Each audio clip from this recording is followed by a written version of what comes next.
எப்படி கீழ்ப்படியணும், அதிகாரத்துக்கு கீழ்ப்படியணும் என்கிறதை, கணவனுக்கு கீழ்ப்படியணும் என்கிறதை பிள்ளை எங்கே கற்றுக்கணும்? அம்மாட்ட கற்றுக்குது. அம்மா அப்பாவுக்கு எப்படி மரியாதை கொடுக்குறாரு, எப்படி ரெஸ்பெக்ட் பண்ணுறாரு, அதெல்லாம் பிள்ளை பார்க்கும். ஒரு மனைவி கணவனுடைய அதிகாரத்துக்கு உட்படுகிறாங்க, கிறிஸ்துவின் அதிகாரத்துக்கு உட்படுறாங்கன்னா பிள்ளை பெறுகிற காரியத்திலையும் பிள்ளை வளர்க்கிற காரியத்திலும் அவர் விடுவிக்கப்படுவார்கள் அர்த்தம். பிள்ளை பிறக்கிறது மட்டுமல்ல, அந்த பிள்ளை சத்தியத்தில் வளரக்கூடிய பிள்ளையா இருக்கும். ஒரு கணவனை ரட்சிப்புக்குள்ள நடத்துகிறது உங்கள் ட்ரெஸ் கிடையாதுங்க. வீட்டுக்காரன் மாறுவது என்னதென்றால் உங்களுடைய கேரக்டர், உங்களுடைய நடத்தை, கற்புள்ள நடத்தை, அந்த கணவனுக்கு கீழ்ப்படியக்கூடிய சாந்தமும் அமைதலும் உள்ள ஆவி. கரெக்டாக ரெஸ்பெக்ட் கொடுத்து வந்தீங்கன்னா உங்களுக்குள்ள ஒரு பாண்டிங் ஏற்பட்டே இருக்கும். ஒரு பாண்டிங் இருக்கும், ஒரு இணக்கம் இருக்கும். குடும்ப உறவுல கணவன் மனைவி இடையே சண்டையும் சச்சரவும் இருக்காது.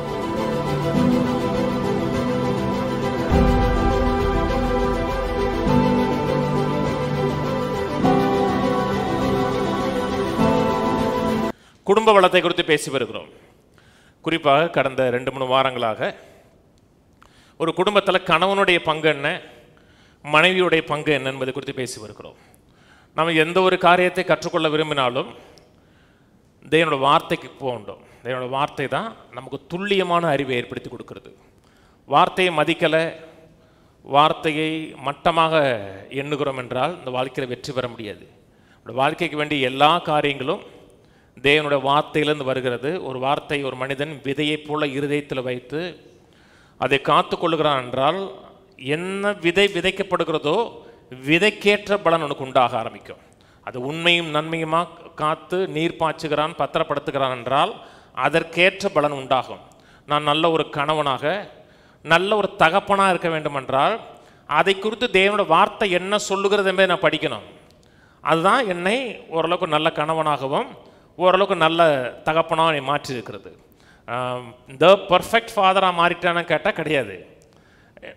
மாறுகிறேன், இன்னும் மாற விரும்புகிறேன், இன்னும் ஒரு சிறந்த தகப்பனாக சிறந்த கணவனாக நான் இருக்க விரும்புகிறேன். எப்படி இருக்க விரும்புகிறேன் என்றால் இந்த வார்த்தையோடு இருக்க தொடர்பு, இந்த வார்த்தை என்ன சொல்லுகிறதோ அதை ஏற்றுக்கொள்ளுகிறது, அங்கீகரிக்கிறது.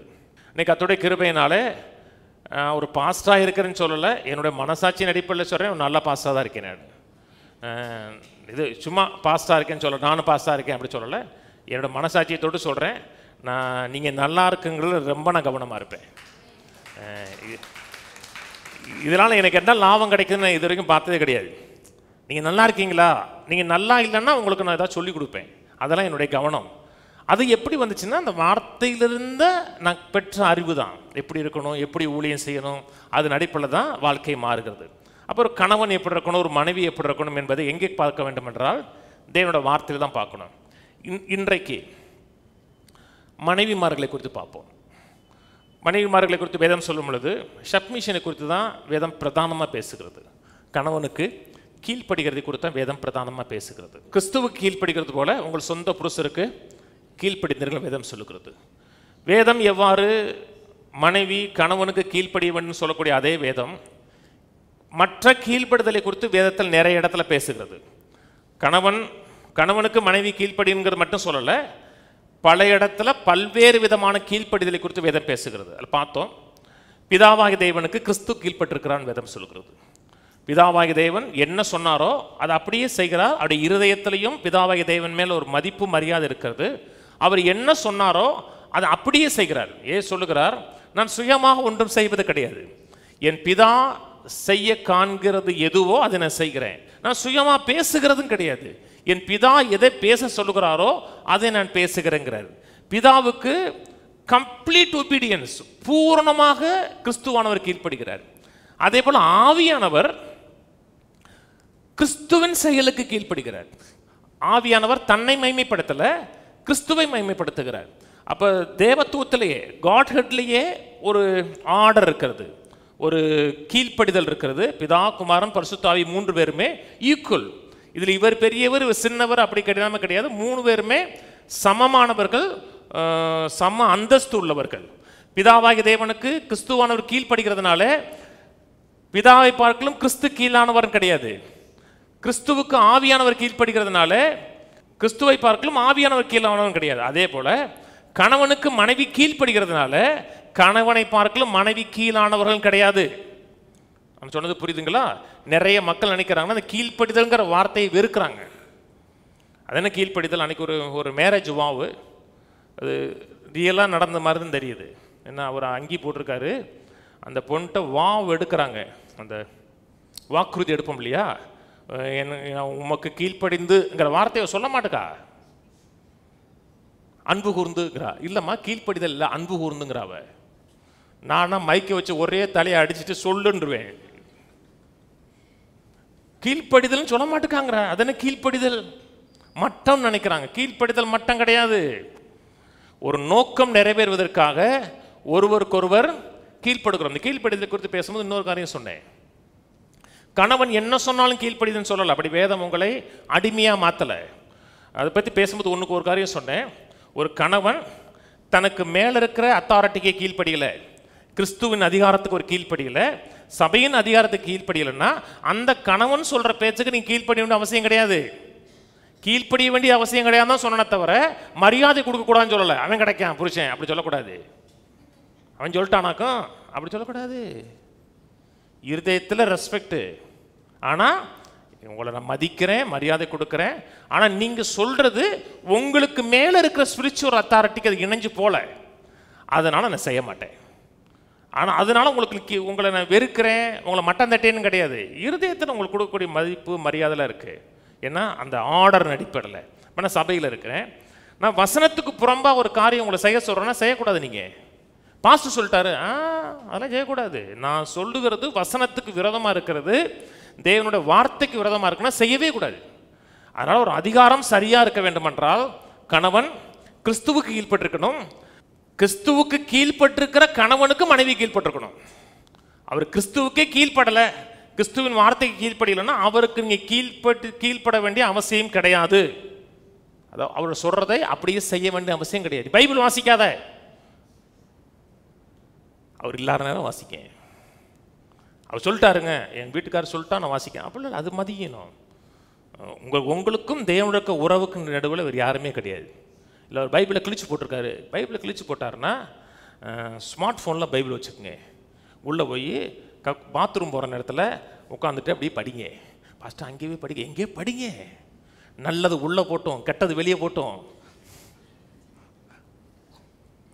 ஒரே நேரத்தில் 2-3 மாங்காங்கிறாங்க இல்லையா? அதனால் இதே ஒன்று உள்ளே கொண்டு வாங்க. எபேசியர் திருப்போம். எபேசியர் 5:18 21 வரை ஒரு ஸ்பிரிச்சுவல் லைஃப் எப்படி வாழணும், ஆவியினால் நிறைந்த வாழ்க்கை எப்படி வாழப்படவேன்னு சொல்லுகிறார். ஒரு ஆவியினால் நிறைந்த வாழ்க்கை, அங்கே கீழ்ப்படுதல் இருக்கணும். ஆவியினால் நிறைந்த சபை, ஆவியினால் நிறைந்த குடும்பம் என்றால் அங்கே கட்டாயம் சப்மிஷன் இருக்கணும், அன்பு கூறப்படுதல் இருக்கணும். அதான் ஆவிக்குரிய சபை. ஆவிக்குரிய சபைன்னா மங்குன்னு குதிச்சுட்டு போகிறது கிடையாது. ஒரு கீழ்ப்படிதல், ஒரு அதிகாரத்துக்கு உட்பட்டிருக்கிறது, அதான் ஆவிக்குரியது. கீழே மனைவிகளே கர்த்தருக்கு கீழ்ப்படுகிறது போல உங்கள் சொந்த புருஷருக்கும் கீழ்ப்படியுங்கள். மனைவிகள் கர்த்தருக்கு கீழ்ப்படுகிறது போல புருஷனுக்கு கீழ்ப்படுகிறாங்க. ஏன் கீழ்ப்படுகிறாங்கன்னா, நான் கிறிஸ்துவை மதிக்கிறேன், கிறிஸ்துவின் மேலே பயபக்தியாக இருக்கேன். கிறிஸ்து சொல்லியிருக்கிறார் உன் கணவனுக்கு கீழ்ப்படிய சொல்லியிருக்கிறார். அந்த கணவன் சொல்கிறது தேவனுடைய வார்த்தைக்கு இசைவாக இருக்கிறது என்றால், நான் கிறிஸ்துவுக்கு கீழ்ப்படுகிறபடினாலே, கிறிஸ்துவின் மேலே அன்பு செலுத்துகிறபடினாலே, கிறிஸ்துவுக்கும் வார்த்தைக்கும் கீழ்ப்படுகிறபடினாலே அந்த கணவனுக்கு நான் கீழ்ப்படுகிறேன். அப்புறம் 23 கீழே வர அதெல்லாம் படிச்சிட்டோம். கணவனுடைய ரோலை குறித்து பேசுகிறது. கணவனுடைய பார்த்தோம்லங்க, கணவன் எப்படி செய்யணும், அவர் எப்படி போஷிக்கணும், காப்பாற்றணும், கரை திரை இல்லாமல் எப்படி மனைவியை பரிசுத்தப்படுத்தணும்னா புகழ்ந்து பேசணும். நீங்கள் எதை புகழ்ந்து பேசுகிறீங்களோ அதை நீங்கள் பரிசுத்தப்படுத்துறீங்கன்னு அர்த்தம். ஆண்டவர் உங்களை பரிசுத்தப்படுத்துகிறாரா? உங்களை குறித்து எப்பொழுதுமே பிதாட்ட பேசிகிட்டே இருக்காரா? அவருடைய சமூகமே பிதாவுக்கு முன்பாக உங்களை வலியுறுத்திட்டே இருக்குது. உங்கள் மனைவியை பற்றி பேசணும், நல்லதாக பேசணும், அவள் கிடக்கா அப்படின்னு சொல்லக்கூடாது. நல்லதை புகழ்ந்து பேசணும், நல்ல காரியங்களை பேசணும். அதான் மனைவியை பரிசுத்தப்படுத்துறதுன்னு அர்த்தம். கீழே 32 வந்துடுவோம். இந்த ரகசியம் பெரியது. நான் கிறிஸ்துவை பற்றியும் சபையை பற்றியும் சொல்லுகிறேன். எப்படியும் உங்களிலும் அவனவன் தன்னிடத்தில் அன்பு கூறுவது போல தன் மனைவியிடத்திலும் அன்பு கூற கடவன். மனைவியும் புருஷனிடத்தில் பயபக்தியாக இருக்க கடவுள். அப்படியே கிறிஸ்துவை குறித்தும் சபையை குறித்தும் பேசுகிறார். மேலே சொல்லுகிற எல்லாமே கணவனை குறித்து பேசுகிறதெல்லாம் கிறிஸ்துவானவர் சபைக்கு செய்கிறார். கணவனை குறித்து என்னெல்லாம் செய்ய சொல்லியிருக்கிறாரோ அதை அனைத்தையும் தன் சபைக்கு அவர் செய்கிறார். சபையை ஒரு நாளும் அவர் கண்டம் பண்ணுவது கிடையாது, குற்றப்படுத்துவது கிடையாது, அவமானப்படுத்துவது கிடையாது. கரை இருந்துச்சுன்னா அதை நீக்குகிறார். வார்த்தையை கொண்டு தமக்கு முன்பாக எப்பொழுதும் பூர்ணமான சபையாக வைக்கிறார். ஒரு செகண்ட் ஒரு எண்ணத்தில் ஒரு சிந்தை வந்துச்சு, அது கிறிஸ்துவுக்கு விரோதமாக இருந்தால் கூட நீங்கள் ஆண்டவரே மன்னிங்கன்னு கேட்குறீங்களே கேட்கலையோ அதை அவர் கழுவிறாரு.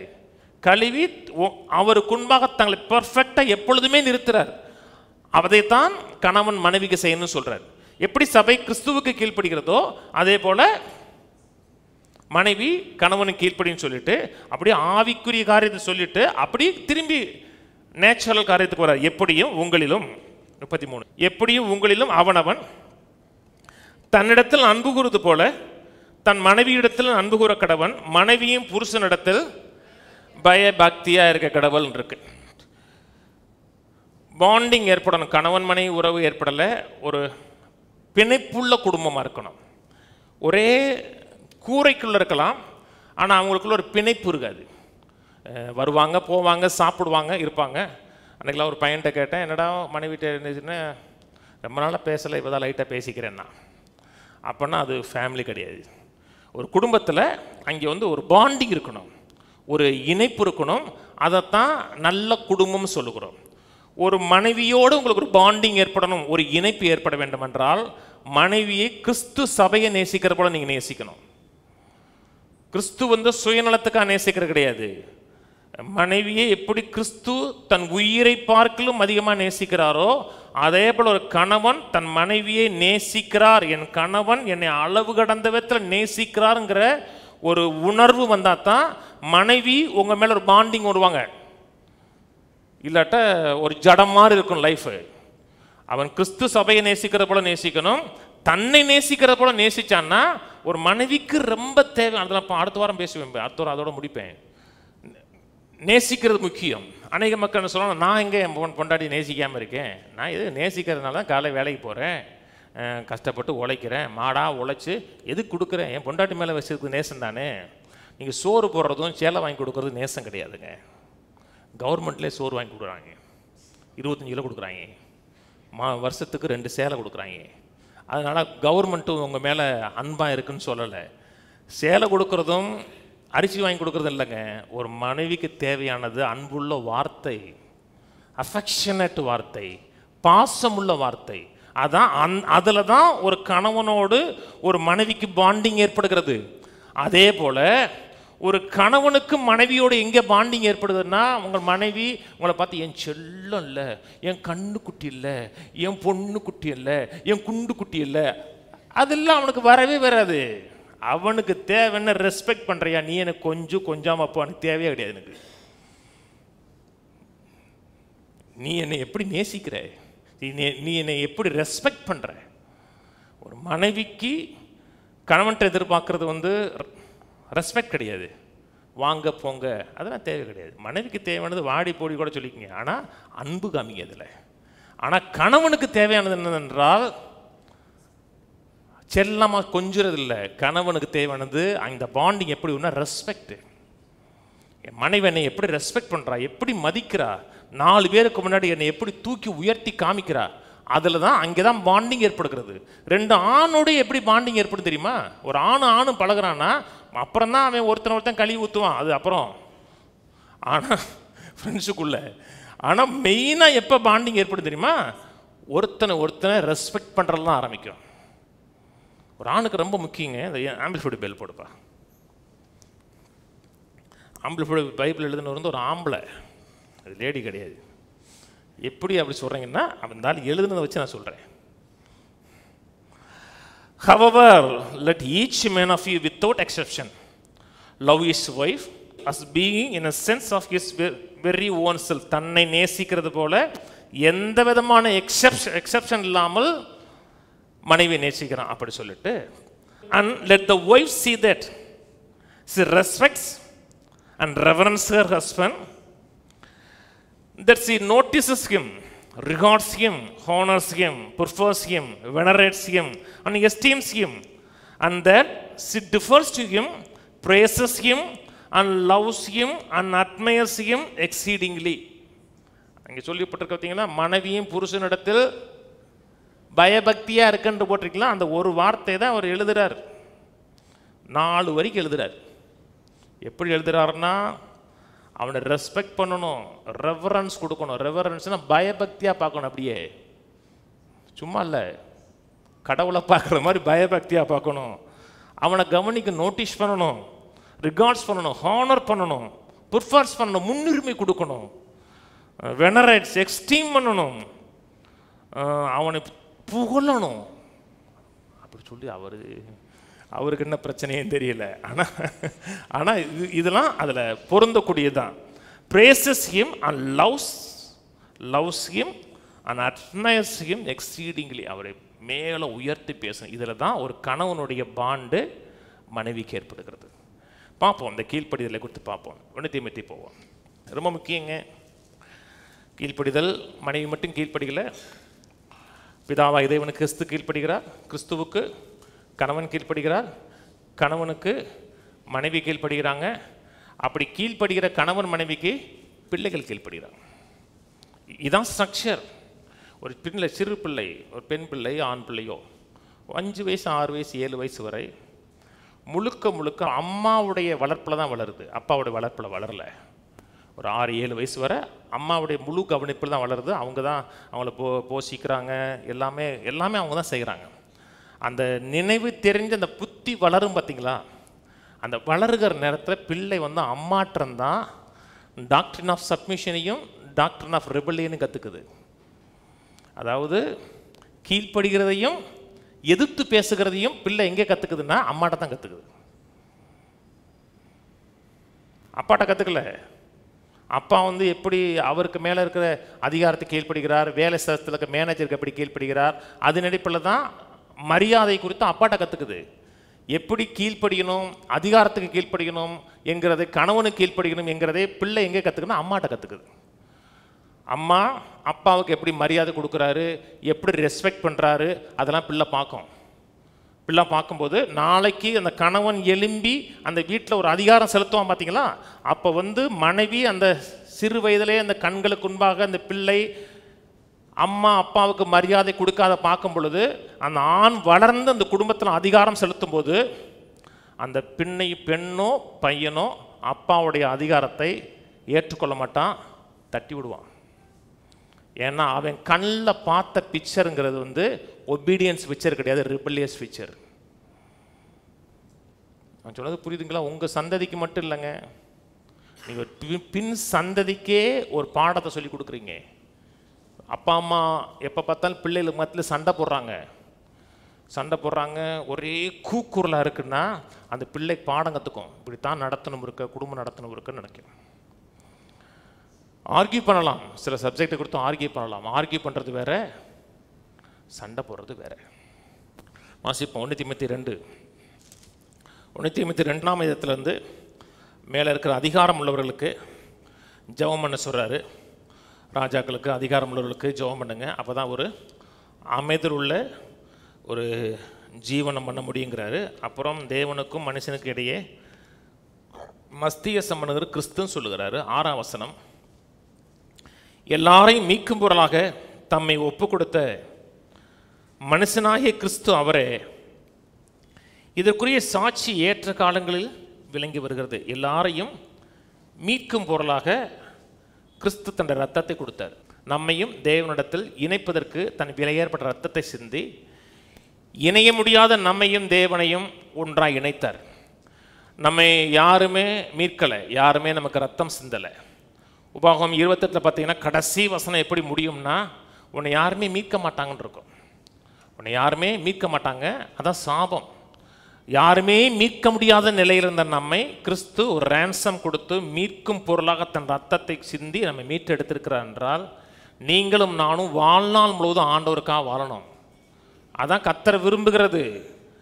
இன்னைக்கு பெரும்பாலும் உலகமும் சரி கிறிஸ்தவம் சரி தேவன் எப்படி நினைக்கிறாரோ அந்த விதத்தில் வாழலை. கிறிஸ்தவ மக்களே ஒரு முரட்டாட்டமான மக்கள் தான் வாழ்கிறாங்க. அவங்க தேவை வந்தால் ஜெபம் பண்ணுவாங்க, தேவை நிறையா வந்தால் உபவாசம் பண்ணுவாங்க. ஆனால் அந்த கான்ஸ்டன்ட் ரிலேஷன்ஷிப் தேவனுக்கும் அவர்களுக்கு இருக்க அந்த தொடர்ச்சியான உறவு இருக்கான்னு கேட்டால் கிடையாது. அவர் தான் நம்முடைய ஆண்டவர் விலை கொடுத்து வாங்கியிருக்கிறார். கிரயத்துக்கு கொல்லப்பட்டிருக்கிறீர்களே, கிரயத்துக்கு கொல்லப்பட்டிருக்குன்னா விலை கொடுத்து வாங்கியிருக்கிறோம். அவரோட லார்ட்ஷிப்குள்ளே இருக்கிறோம். ஒவ்வொரு பகுதியிலையும் அவரோட லார்ட்ஷிப் இருக்கணும், அவருடைய கர்த்தத்துவம் இருக்கணும். கர்த்தாவே என்னை ஆளுகை செய்யுங்க, என் புத்தியை ஆளுகை செய்யுங்க, என் குடும்பத்தை ஆளுகை செய்யுங்க, என்னுடைய சரீரத்தை ஆளுகை செய்யுங்க, என்னுடைய பொருளாதாரத்தை ஆளுகை செய்யுங்கன்னு ஒவ்வொரு பகுதியிலையும் அவருடைய கர்த்தத்துவத்துக்கு நீங்கள் விட்டு கொடுத்தீங்கன்னா அவருடைய ஆளுகை இருக்கும். காணா ஒரு கல்யாணம் சொல்கிறோம், எனக்கு அந்த வேலைக்காரங்க ரொம்ப பிடிக்குங்க, சூப்பர் வேலைக்காரங்க அவங்க, அப்படி இருக்கணுங்க சர்வன்ஸு. அந்த அம்மா சொல்கிறாங்க, மரியாம்மா, அவர் என்ன சொல்கிறாரோ அப்படியே செய்யுங்க சொன்ன உடனே 6 கச்சாடி நிறைய இறக்கிறாங்க. அது காலுகள் வருதுங்க. கிட்டத்தட்ட எல்லாருமே கல்யாணத்துக்கு வந்து போயிட்டாங்க, முடிய போகுது, பந்தி முடிய போகுது. அந்த பந்தி முடிய போகுதுன்னா நிறைச்சி நம்ம என்ன நினச்சிட்டோமோ, பாதி தான் நினச்சோம். வந்தவங்களுக்கு காலுகள் இவ்வளோ போதாதம்மா. அது இன்றைக்கி மாதிரி மோட்ரு போட்டு பிடிக்கிற காலம் கிடையாது. மோட்ரு போட்டோன்னு ஓஸ் போட்டு பிடிக்க முடியாது, இறைக்கணும் தெரியுமா? இறைச்சி ஊற்றுனான்னா கம்ப்ளீட் ஒபீடியன்ஸ். அந்த கம்ப்ளீட் ஒபீடியன்ஸ் தான் அந்த கர்த்தத்துவத்துக்கு கீழ்பட்டால் தண்ணி திராட்சரசமாச்சு. வாழ்க்கையில் ஏதோ ஒரு குறைவு இருக்குன்னா அவர் என்ன சொன்னாரோ அப்படியே செய்யுங்க. அப்படியே செஞ்சீங்கன்னா லாஸ் கிடையாதுங்க, ஜென்ம ஜென்மமும் நிலை நிற்கக்கூடிய ஒரு ஆசீர்வாதத்தை அப்படி கொடுப்பாரு. அதான் முக்கியம். அவர் தான் ஆண்டவர் என்றால் அவரை நான் மதிக்கணும். மதிக்கணுமா? மரியாதை கொடுக்கணும். எனக்கு ஒரு விடுதலை வேணும்னா அவர் வார்த்தைக்கு நேரம் போகணும், அந்த வார்த்தையிலேருந்து விடுதலை கிடைக்குது. அவரை மதிக்கிறேன்னா அவரோட வார்த்தையை மதிக்கணும். அவரை மதிச்சுட்டு ஒரு வார்த்தையை மதிக்கலைன்னா அவரை மதிக்கலன்னு அர்த்தம். கீழே அதுக்கப்புறம் ஆணை பற்றி பேசுகிறாரு. இதற்காகவே நான் பிரசங்கியாகவும் அப்போஸ்தலனாகவும் புரஜாதிகளுக்கு விசுவாசத்தையும் சத்தியத்தையும் விளங்க பண்ணுகிற போதகனாகவும் நியமிக்கப்பட்டிருக்கிறேன். நான் பொய் சொல்லாமல் கிறிஸ்துவுக்கு உண்மையை சொல்லுகிறேன். அன்றியும் புருஷர்கள் கோபமும் தர்க்கமும் இல்லாமல் பரிசுத்தமான கைகளை உயர்த்தி எல்லா இடங்களிலும் ஜெபம் பண்ண வேண்டும் என்று விரும்புகிறேன். ஆண்கள் எப்போ பார்த்தாலும் டென்ஷன் பார்ட்டியாக கோவப்படுகிற ஆளாக இல்லாமல், தர்க்கம் இல்லாமல், சண்டை போடுகிற இல்லாமல் பரிசுத்தமான கைகளை உயர்த்தி எல்லா இடங்களிலும் ஜெபம் பண்ண வேண்டும்னு சொல்கிறேன். சர்ச்சில் மட்டும் கை உயர்த்துங்கன்னு சொல்லலை. அப்போ இப்படியே போகணுமா, எல்லா இடத்துலையும் இப்படியே போகணுமா, சரண்டர் பண்ணிட்டே போகணுமா அப்படி சொல்லலை. ஃபேன் இருக்கும் மேலே, அப்படி சொல்லலை. அது ஒரு ஆட்டிடியூடு. சபையில் எப்படி உங்கள் கைகளை கர்த்தருக்கு நேராக உயர்த்துகிறீர்களோ, குற்றமற்றதாக உங்கள் கையில் காமிக்கிறீர்களோ, எல்லா இடத்துலையும் உங்கள் கையில் குற்றமற்ற கையாக இருக்கணும். சொன்ன அப்போ அன்னைக்கு இப்போ சொன்னார் பார்த்தீங்களா, என் கைகளை கர்த்தருக்கு நேராக உயர்த்துகிறேன்னு சொல்கிறார் பார்த்தீங்களா. உங்கள் கைகள் எந்த இடத்துலையும் குறை இல்லாத கையாக, கரை இல்லாத கையாக இருக்கணும். சொன்னது புரியுதுங்களாங்க? உங்கள் கையை நீட்டினீங்கன்னா இப்படி நீட்டணும், அப்படி நீட்டக்கூடாது. சொன்னது புரியுதா? அப்படி நீட்டினீங்கன்னா உயர்த்தி தான் சொல்லியிருக்கு, நீட்ட சொல்லலை. பரிசுத்தமான கைகளை உயர்த்தி எல்லா இடங்களிலும் ஜெபம் பண்ண வேண்டும் என்று விரும்புகிறேன். ஸ்திரீகளும் மயிரை பின்னுதலினாலாவது, பொன்னினாலாவது, முத்துக்களினாலாவது, விலையேறப்பட்ட வஸ்திரத்தினாலாவது தங்களை அலங்கரியாமல் தகுதியான வஸ்திரத்தினாலும் நாணத்தினாலும் தெளிந்த புத்தியினாலும் தேவ பக்தி உள்ளவர்கள் என்று சொல்லிக் கொள்ளுகிற ஸ்திரீகளுக்கு ஏற்றபடியே நற்கிரியினாலும் தங்களை அலங்கரிக்க வேண்டும். 9 போடு. ஸ்திரீகள் தங்கம் போடக்கூடாது, முத்து போடக்கூடாது, விலையேறப்பட்ட வஸ்திரம் போடக்கூடாதுன்னு சொல்லலை. இந்த வசனத்தை வச்சுட்டு இந்த வசனத்தையும் 1 பேதுரு 3 வச்சுட்டு நிறைய ஆட்கள் பெண்கள் நகை போடக்கூடாதுன்னு சொல்லியிருக்கு, பெண்கள் நல்ல ட்ரெஸ் போடக்கூடாதுன்னு சொல்லியிருக்கு. அப்படி சொல்லலை.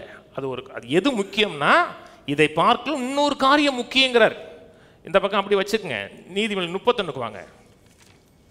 நீதிமொழி 31:22. ரத்தின கம்பளங்களை தனக்கு உண்டு பண்ணுகிறாள், மெல்லிய புடவையும் ரத்தாம்பரமும் அவள் உடுப்பு. இது குணசாலியான ஸ்திரீ தானே? குணசாலியான ஸ்திரீ என்ன போடுறா? வாயில் சேலையும் நைட்டியும் தான் போட்டிருக்கான்னு சொல்லலையா? போட்டுக்குங்க. உங்களுக்கு வாயில் சேலை தான் பிடிச்சிருக்கு, நைட்டி தான் இருக்குன்னா போட்டுக்குங்க.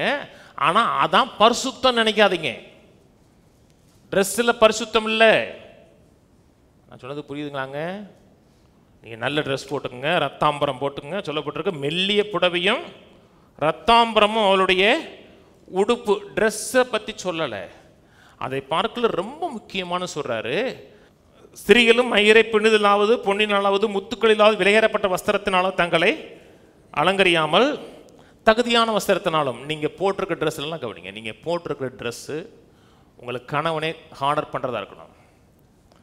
நீங்கள் போடுற ட்ரெஸ்ஸு உங்களுக்கு கணவனையோ உங்களை தகப்பனையோ நீங்கள் எப்படி ஹானர் பண்ணுறீங்கிறது எதில் தெரியணும்னா உங்கள் ட்ரெஸ்ஸில் தெரியணும். அப்பா பாஸ்டர் மாடர்ன் ட்ரெஸ் போடக்கூடாதுன்னு சொல்கிறீங்களா? அப்படி சொல்லவே இல்லை. எந்த ட்ரெஸ்னாலும் போட்டுக்குங்க, மாடர்ன் ட்ரெஸ் போட்டுக்குங்க, எதுனாலும் போட்டுக்குங்க. ஆனால் நீங்கள் போடுற ட்ரெஸ்ஸு உங்கள் மேலே இருக்கிற அத்தாரிட்டியை தகப்பனையோ கணவனையோ கனப்படுத்துகிறதா இருக்கணும், கனவீனப்படுத்துகிறதா இருக்கக்கூடாது. அதனால தகுதியான வஸ்திரம்னு போட்டிருக்கு. இன்றைக்கி ஆடை சுதந்திரம்ங்கிறாங்க. ஆடை சுதந்திரம்னு சொல்லி எந்த அளவுக்கு ட்ரெஸ்ஸை குறைக்கணுமோ அந்த அளவுக்கு ட்ரெஸ்ஸை குறைக்கிறாங்க. ஆடை சுதந்திரம் அது கிடையாது. ஆடை சுதந்திரங்கிறது ட்ரெஸ்ஸு போடக்கூடாதுன்னு சொன்ன காலத்தில் ட்ரெஸ்ஸு போடுவதற்காக ஏற்பட்ட போராட்டம் தான் ஆடை சுதந்திர போராட்டம். தெரியுமா உங்களுக்கு? ஒரு காலத்தில் வந்து திருவிதாங்கூர் சமஸ்தானத்துக்கு கீழே பெண்கள் வந்து ட்ரெஸ்ஸு போடக்கூடாது, கீழே பாவாடை மட்டும்தான் கட்டணும், மார்பகத்தை மறைக்கக்கூடாது. மார்பகத்தை மறைச்சோம்னா டேக்ஸ் கட்டணும். அப்படிப்பட்ட காலகட்டத்தில் ஆடை சுதந்திரத்துக்காக போராட்டம் பண்ணி தங்களை மறைத்து கொண்டார்கள். அதான் சுதந்திரம். அன்னைக்கு ஆடை சுதந்திரம் எப்படி மாறிடுச்சுன்னா ரொம்ப கஷ்டம். ஃபஸ்ட்டு இப்போ புடவை தான் நாகரிகம்னு சொல்கிறீங்களா? நான் புடவை நாகரிகம் சொல்லல. புடவை எப்போ வந்துச்சுன்னு தெரியல. நீங்கள் என்ன ட்ரெஸ்னாலும் போட்டுக்கோங்க. மாடர்ன் ட்ரெஸ் போட்டுக்குங்க, ஜீன்ஸ் போட்டுக்குங்க, எதே போட்டுக்குங்க, எதுனாலும் போட்டுங்க. ஆனால் உங்களுக்கு கணவனை கனப்படுத்துகிறது மாதிரி போட்டுக்குங்க. உங்கள் ட்ரெஸ்ஸு வந்து உங்களை அத்தாரிட்டியை கனவீனப்படுத்துறதா இருக்கக்கூடாது. சில ஆட்கள் இருக்கான், சில ஆட்கள் மரத்துக்கு சேலை கட்டினா கூட நின்று பார்ப்பான். நான் அவனை சொல்லலை இல்லையா? சில சொல்லுவாங்க அது பார்வையில் இருக்குது. இல்லை, அப்படி இல்லைங்க. ஒரு ஆண் வேறு, பெண் வேறு. ஒரு ஆண் தன் பார்க்குறதுனாலையும் கேட்கறதுனாலையும் ஸ்டிமுலேட் ஆகிறான். அவனுடைய ஹார்மோன் அப்படி தான் செயல்படுது. அதனால் ஒரு ஆணை ஸ்டிமுலேட் பண்ணக்கூடிய விதத்தில் உங்கள் ட்ரெஸ்ஸிங் கோட் இருக்கக்கூடாது. நான் வந்து பழைய பஞ்சாங்கம் பேசலை, நான் பேசுகிறது மாடர்ன் சயின்ஸே பேசுகிறேன். நீங்கள் போட்டிருக்க ட்ரெஸ்ஸு வந்து கனப்படுத்துகிறதா இருக்கணும். தகுதியான வஸ்திரம், வேதமும் தகுதியான வஸ்திரத்தை பேசுது. அப்புறம் தகுதியான வஸ்திரத்தினாலும் நாணத்தினால்னா வெட்கப்படுகிறதா இருக்கணும். எந்த காரியம் சில இடத்துல சொல்லப்பட்டிருக்கு பேர் முதலாய் சொல்லப்படக்கூடாதுன்னு இருக்கு. சொல்லியா பவிசிக்கலாம், இவைகளின் பேர் முதலாய் உங்கள் மத்தியில் சொல்லக்கூடாதுன்னு இருக்கு இல்லையா? அப்படிப்பட்ட காரியம் குடும்பத்துக்குள்ளேயே தன் வாழ்க்கையில் வரக்கூடாதுங்கிறதுல அவள் வந்து ரொம்ப கவனமாக இருக்கணும். அப்புறம் சொல்லுது, ஸ்திரீயானவள் எல்லாவற்றிலும் அடக்கமுடையவளாயிருந்து அமைதலோட கற்றுக்கொள்ள கடவுள். உபதேசம் பண்ணவும் புருஷன் மேல் அதிகாரம் செலுத்தவும் ஸ்திரீயானவளுக்கு நான் உத்தரவு கொடுக்கறதில்லை, அவள் அமைதலாக இருக்க வேண்டும். அதாவது சொல்லும் பொழுது உபதேசமே பண்ணக்கூடாதுன்னு சொல்லலை. அதாவது பெண்கள் வந்து ஆணுக்கு அட்வைஸ் பண்ணக்கூடாது அப்படி சொல்லவே இல்லை. அப்படி சொன்னோம்னா நீதிபதிகள் 31ஆம் அதிகாரத்தில் ஒரு பெண்ணு தான் ஒரு ராஜாவை கொடுக்குற அட்வைஸ். அது படிச்சுப்பீங்க. நீதி 31. லேமுவேல்ங்கிற ஒரு ராஜாவுக்கு சாலமேனுக்கு அவங்க அம்மா கொடுக்குற அட்வைஸ். ஒரு ஆணுக்கு பெண் அட்வைஸே கொடுக்கூடாதுன்னு சொல்லலை. ஆனால் இங்கே பேசுகிறது கணவன் மனைவி உறவுன்னு வரும் பொழுது அந்த கணவனுடைய அதிகாரத்தை அபகரிக்கக்கூடிய விதத்தில் பெண் செயல்படக்கூடாது. கடிச்சிட்டு வாங்க, விலைக்கு சொல்கிறேங்க. கடைசி செல்றதெல்லாம் உங்களுக்கு புரியாத சில விஷயங்கள் இருக்கும், அதெல்லாம் கொண்டு வருவேன். அவனுடைய அதிகாரத்தையும் அவனோட ஆளுகையும் அலட்சிய பண்ணக்கூடிய ரீதியில், அவமானப்படுத்தக்கூடிய ரீதியில் பெண்ணுடைய செயல்பாடுகள் இருக்கக்கூடாது. இப்போ பிள்ளைகளை நடத்துகிறோம், பிள்ளைகளை சரிப்படுத்துகிறோம். நீங்கள் பேசுகிறீங்க, பிள்ளைகளை இப்படி வளர்க்கணும், இப்படி நடத்தணும், பிள்ளைகள் இப்படி செய்யுது அப்படின்னு சொல்கிறோம். அப்பா வந்து அதிகாரம் எடுக்கிறார், போய் அதிகாரம் எடுத்து அதை டிசிப்ளின் பண்ணுறார். டிசிப்ளின் பண்ணக்கூடியது அந்த தலைமைத்துவத்துக்குள்ளே லீடராக இருக்கிறது ஃபாதருடைய வேலை. அப்பா சொல்கிறார், அப்பா சொல்லும்போது இப்படி இருக்கணும் அப்படி இருக்குன்னு சொல்லும் பொழுது பிள்ளைகள் வந்து முறுமுறுக்கும். ஏன்னா நீங்கள் சரியாக வளர்த்துருந்தீங்கன்னா இருக்காது, சரியாக வளர்த்தா கூட பிள்ளைகளுக்கு அந்த ரெபல்லியஸ் ஸ்பிரிட் இருக்கும் உள்ள. முறுமுறுக்கும் பொழுது நீங்கள் போய் நடுவில் போய் சும்மா கடங்க. எப்போ பார்த்தாலும் பிள்ளைகளை நொச்சு நொச்சு நொச்சு நொச்சுன்னு சித்திக்கிட்டே இருக்கு. எல்லா பிள்ளைகளும் அப்படித்தான் இருக்கும். அதனால் பிள்ளைகளை அவங்க போக்கில் விட்டு பிடிங்க. எப்போ பார்த்தாலும் பிள்ளைகளை பார்த்து நச்சரிச்சுக்கிட்டு அதை செய்யாத இதை செய்யாத அப்படியே சொல்லிட்டு நீங்கள் வந்து அந்த கணவன் அந்த சீர்திருத்த நேரத்தில் நீங்கள் உள்ளே புகுந்து அவருடைய அதிகாரத்தை அபகரிக்க நினச்சிங்கன்னா பிள்ளை உங்கள்கிட்ட இருந்து ரிபல்லியஸை கற்றுக்கும். பிள்ளை உங்கள்கிட்ட முரட்டாட்டம் பண்ணுறதை கற்றுக்கும். அந்த நேரத்தில் தகப்பன் செய்ய வேண்டிய அதிகாரத்தை நீங்கள் அந்த இடத்துல அலட்சியம் பண்ணுகிறீங்கன்னு அர்த்தம். அந்த இடத்துல ஒரு லீடர்ஷிப் எடுத்து போகிறாரு பார்த்தீங்களா, அந்த நேரத்தில் நீங்கள் நடுவில் புகுந்து அலட்சியம் பண்ணிங்கன்னா அதான் சொல்லப்பட்டிருக்கு. அந்த அபகரிக்கக்கூடாது சொல்லப்பட்டிருக்கு. உபதேசம் பண்ணவும் புருஷன் மேல் அதிகாரம், ஆங்கில நல்லா இருக்கும். அது அபகரிக்காதீங்கன்னு இருக்கும். அவர் செய்வார். அந்த நேரத்தில் பிள்ளை எதிர்த்து பேசுனா, இல்லை நாங்கள் இது அப்பா செய்யறது கரெக்டு, அப்பா என்ன செய்யறது கரெக்டு, அப்பா வந்து சரியாக செய்கிறார், அப்பா என்ன சொல்கிறாரோ அதன்படி செய்யுங்கன்னு சொல்லி அந்த அதிகாரத்துக்கு நீங்களும் உட்பட்டு குழந்தைகள் கொண்டு வரணும். நிறைய இடத்துல அப்படி கிடையாதுங்க. நிறைய இடத்துல அப்பா பிள்ளைய திட்டினாருன்னா அம்மா வந்து பிள்ளைகளோட ஜாயின் பண்ணி அப்பாவோட சண்டை போடுவாங்க. உலகம் எப்படி இருக்கோ எந்த காரியத்தை கொண்டும் கணவனுக்கு தேவன் கொடுத்த அதிகாரத்துக்கு எதிர்த்து பேசக்கூடியவர்களாய் பிள்ளைகளுக்கு முன்பாக சண்டை போடக்கூடிய பிள்ளைகளாக இருந்தோம்னா ஒரு வெற்றிகரமான வாழ்க்கை வாழ்றது கஷ்டம். 13 எண்ணத்தினானில் முதலாவது ஆதாம் உருவாக்கப்பட்டான், பின்பு ஏவாள் உருவாக்கப்பட்டாள். மேலும் ஆதாம் வஞ்சிக்கப்படவில்லை, ஸ்திரீயானவளே வஞ்சிக்கப்பட்டு மீறுதலுக்குட்பட்டாள். அப்படி இருந்தும் தெளிந்த புத்தியோடு விசுவாசத்திலும் அன்பிலும் பரிசுத்தத்திலும் நிலை கொண்டிருந்தால் பிள்ளை பெற்றினால் ரட்சிக்கப்படுவார். இங்கே சொல்லப்பட்டிருக்கு, முதல்ல ஆதாம் உருவாக்கப்பட்டார், பின்பு ஏவாள் உருவாக்கப்பட்டால். ஆதாம் வஞ்சிக்கப்படலை, ஸ்திரியே வஞ்சிக்கப்பட்டாள். கவனிங்க, எதை பற்றி பேசுகிறாரு?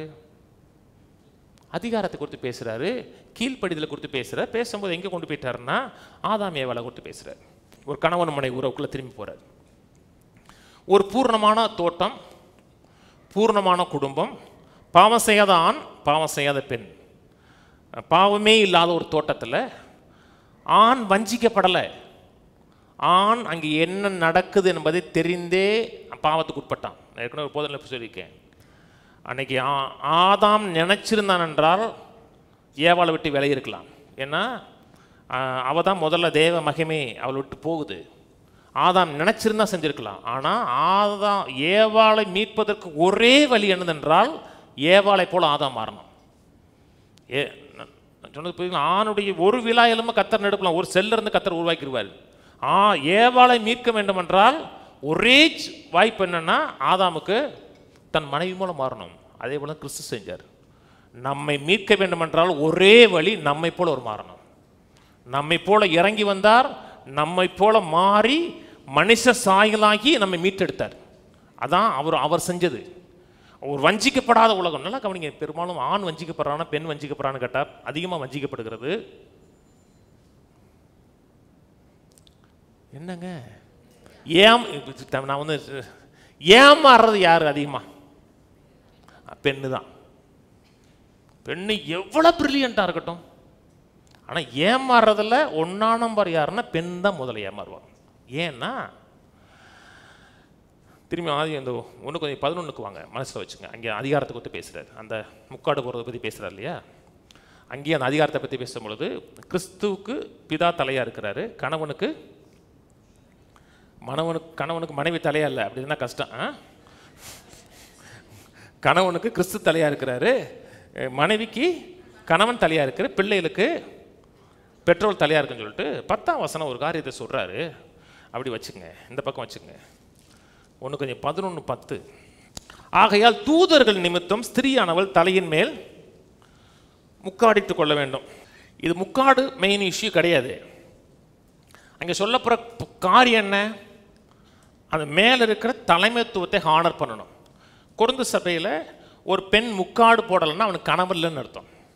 கனவு இல்லாமல் எந்த அதிகாரத்துக்கு உட்படாமல் விபச்சாரம் பண்ணக்கூடிய விபச்சார ஸ்திரீன்னு அர்த்தம். அதனால் அந்த மக்களுக்கு சொல்கிறாரு, கணவனை கனப்படுத்தன்னு வரும் பொழுது முக்காடை கொண்டு வர்றாரு. அந்த கல்ச்சரை கொண்டு வந்து ஒரு காரியம் சொல்லி கொடுக்குறாரு. நான் சொல்கிறது புரியுதுங்க? அப்போ சொல்கிறாரு, தூதர்களின் நிமித்தம் ஸ்திரியானவள் தலையின் மேல் முக்காடி போட்டுக்கணும்னா உங்கள் தலையை கனப்படுத்துங்க, உங்களுக்கு கணவனுடைய அதிகாரத்துக்கு உட்படுங்க, கணவனை மதிங்க அப்படின்னு சொல்லிட்டு தூதர்கள் நிமித்தங்கிறார். இந்த அதிகாரம் வரம்பு, கணவன் மனைவியின் மேலே ஒரு அதிகாரம் செலுத்துகிறார், மனைவியை கவர் பண்ணுறார், பாதுகாக்கிறார், அவர் தான் அதில் தலையாக இருக்கிறார். அதுக்கும் தூதர்களுக்கு என்ன சம்பந்தம்? எனக்கு படித்து பார்த்தீங்களா இல்லாட்ட அப்படி தட்டிட்டு போயிட்டீங்களா? தூதர்களுக்கும் ஒரு பெண் தன்னுடைய கணவனை மதிப்பதற்கும் தூதர்களுக்கும் என்ன சம்பந்தம் இருக்கு? முக்காடு போடுறது பாயிண்ட் இல்லை. ஒரு பெண் கணவனை மதிப்பதற்கும் கணவனுடைய வார்த்தைக்கு கீழ்ப்படிஞ்சு நடப்பதற்கும் தூதர்களுக்கு என்ன சம்பந்தம் இருக்கு? தூதர்கள் சொல்லும் பொழுது விழுந்து போன தூதர்கள், நல்ல தூதர்கள், ஏஞ்சல்னு சொல்கிறோம் இல்லையா? கெட்ட ஏஞ்சலும் இருக்கிறது, நல்ல ஏஞ்சலும் இருக்கிறது. நல்ல ஏஞ்சலையும் கெட்ட ஏஞ்சலையும் அதிகாரம் இருக்கிறது, அதிகார வரம்பு இருக்கு. எபேசியர் 6 சொல்றாரு பார்த்தீங்களா? துரைத்தனங்களுக்கும் அதிகாரம், அது அதிகார வரம்பு இருக்கிறது. முதல்ல பாவம் எப்படி வந்துச்சு? முதல்ல ஒரு பாவம் வந்துச்சு இல்லையா? எப்படி வந்துச்சுன்னா, ஆதாமுடைய கவரிங்குள்ள ஏவாள் வரல. ஆதாமுடைய ஆளுகைக்குட்பட்டு அவன் என்ன சொல்றானோ அதுக்கு உட்பட்டு வரல. இப்போ யாருடைய கவரிங்கில் போனா? பாம்புடைய கவரிங்கில் போனா. கவனிங்க, ஏன் அப்போஸ்தலன் பவுல் சொல்கிறார், கணவனுடைய அதிகாரத்தை விட்டு வெளியே போயிடாதீங்க, கணவனுடைய பாதுகாப்பை விட்டு வெளியே போயிடாதீங்க. ஏன் சொல்கிறான்னா, நீங்கள் பாதுகாப்பை விட்டு வெளியே போகிறீங்க, அந்த அதிகாரத்தை விட்டு வெளியே போகிறீங்க, கணவனை கனப்படுத்த தவறுனீங்கன்னா அங்கே வந்து பிசாசுடைய ஆதிக்கம் இருக்கும். யாக்கோபில் சொல்ற பார்த்தீங்களா, வைராக்கியமும் விரோதமும் எங்கே உண்டோ அங்கே எல்லா விதமான கெட்ட காரியங்களும் நடக்கும். ஆனால் ஒரு கணவனுடைய அதிகாரத்துக்கு ஒரு மனைவி உட்பட்டு கீழ்ப்படிந்து நடக்கிறான்னா நல்ல தேவ தூதர்களுடைய ஆளுகை இங்கே இருக்கும். ஸ்பிரிச்சுவல் ஃபோர்ஸுங்கிறது. நான் சொன்னது புரியுதுங்களா? தேவதூர்கள் ரியலா? தேவதூர்கள் ரியல்கள். இங்கே சொல்கிறாரு, ஆதாம் வஞ்சிக்கப்படலை, ஏவாளே வஞ்சிக்கப்பட்டல். இன்றைக்கி நிறைய மக்கள் இதெல்லாம் பெருசாக நினைக்கிறது கிடையாதுங்க. அதிகாரத்தை கீழ்ப்படுகிறது, அவங்க சொல்கிறது கீழ்ப்படியணுமா, அதெல்லாம் பெருசாக நினைக்கிறது கிடையாது. ஆனால் இது ரியாலிட்டி. இன்றைக்கும் பார்த்தீங்கன்னா இந்த குடும்ப உறவு திருமண உடன்படிக்கையில் சில பெண்கள், சொல்வது எக்ஸப்ஷனல், சில பெண்கள் குடும்ப உறவுக்கு வெளியே போய் எக்ஸ்டர்னல் அஃபேர்ஸில் மாற்றிக்கிறாங்க. கணவனுக்கு வெளியே இருக்கிற உறவுல போய் மாட்டிக்கிறாங்க. அவங்க வஞ்சிக்கப்பட்டு தான் அந்த காரியம் செய்கிறாங்க. ஆண் வஞ்சிக்கப்படுவது கிடையாது. ஆண் ஒரு பாவத்தில் விழுகிறான்னா வஞ்சிக்கப்படுவது கிடையாது. ஆண் வந்து இச்சையில் விழுகிறான், பெண் இச்சையில் விழுவது கிடையாது. பெண் பெரும்பாலும் விழுகிறது வஞ்சிக்கப்படுகிறது தான் விழுகிறா. கவனிச்சுவாங்க, இதில் பிரின்சிபலுங்க. ஆணுக்கு தான் என்ன செய்கிறேன் ஏது செய்கிறேன் எல்லாமே தெரியும், அவனுடைய இச்சையின் அடிப்படையில் செய்கிறான். சில பெண்கள் சொல்கிறாங்க பார்த்தீங்களா, அவர் என்கிட்ட எப்படி பேசுவார் தெரியுமா, அவ்வளோ அன்பாக பேசுவார், ரொம்ப கைண்டாக பேசுவார், என்கிட்ட பேசினார்னா அவர் 1 மணி நேரம் பேசுவார் தெரியுமா. சரி லூசு, அவன் பொண்டாட்டிட்டு அப்படி பேசினானா?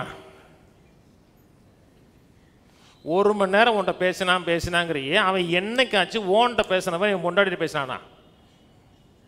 1 மணி நேரம் அன்பாக கைண்டாக பேசினானா? பேசியிருக்கே மாட்டான். ஏன் உன்ட்ட பேசுகிறான்? உன்னை வஞ்சிக்கிறான், உன்னை அபகரிக்க பார்க்குறான், தன் ஆசையை உன் மூலமாக நிறைவேற்ற பார்க்குறான். ஆனால் அந்த லூசுகளுக்கு தெரியாது. என்கிட்ட ரொம்ப நேரம் பேசினார் தெரியுமா, அன்பாக பேசினார் தெரியுமா, இப்படிப்பட்ட அன்பனை எங்கேயுமே பார்த்து.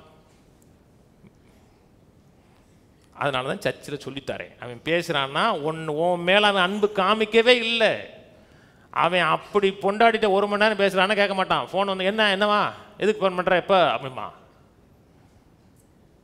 அடுத்த ஃபோன் வரட்டும், நான் சும்மா தான் இருக்கேன், நீங்கள் ஃப்ரீயாக தான் இருக்கேன், நீங்கள் சொல்லுங்கள் அம்மா. ஏன்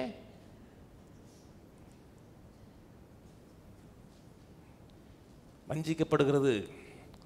2 தீமோத்தேயு 3 1 தீமோத்தேயு 3 சொல்கிறாரு. 2 தீமோத்தேயு 3 கடைசி காலத்தை குறித்து பேசிட்டு 5ஆம் வசனத்தில் தேவ பக்தியின் வேஷத்தை தரித்து அதன் பலனை மழுதரிக்கிறவர்களாகவும் இருப்பார்கள், இப்படிப்பட்டவர்களை நீ விட்டு விலகு. தேவ பக்தியின் வேஷம் இருக்கும், அன்பு இருக்கும், இரக்கம் இருக்கும், கைன் இருக்கும்.